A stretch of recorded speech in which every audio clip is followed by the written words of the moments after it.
দাঁড়া দাঁড়া দাঁড়া, ওই তো শালা। এই কতবার ফোন করে ফোন তুলছি নি? তোর গাড়িতে আমি বিপদে পড়ে গেছি নাকি? ভাই ভাই ভাই, মোবাইলটা মনে হয় সাইলেন্ট হয়ে গেছে, নাহলে তোর ফোন তুলবো না। বুঝতেই তো পারছিস গার্লফ্রেন্ডের শেষ পরীক্ষা, 5 মিনিট সময় দে, ওকে বাড়িতে থুয়েই চলে আসছি। না না, তোকে এক সেকেন্ড সময় দেওয়া যাবে না, দেখা যাচ্ছে। আরে ভাই, গার্লফ্রেন্ডের সামনে এভাবে ফোন করিস নি, আজ বিকালেই তোকে 3 লিটার তেল ভরে দেবো। শালার কিপটি, আজ 3-4 দিন গাড়ি লাগে গেল, কোনোদিন তেল বাড়ি দেখিস? শালার ভিখারি কোথাকার, তোর বাপু বলতে না গাড়ি কিনে দিতে।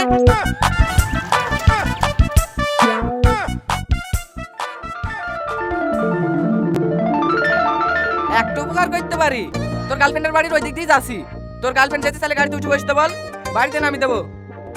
ও রীতি, ফালতু ফালতু অত তোর কষ্ট করে হেঁটে যাও থেকে এর গাড়িতে চলে যাও না। ও আমার বয়ফ্রেন্ড নাকি তোর গাড়িতে চাপবো? তুমি আমার বয়ফ্রেন্ড, চাপলে তোমার বাইকে চাপবো। এই ছোট লোকের কাছে মনে হচ্ছে কি পারলে একটা বাইক কিনে নিয়ে এসো, আর না পারলে এমনি ঠিক আছে, উপরওয়ালা পা দিয়েছে, হেঁটে হেঁটে যেতে পারবো।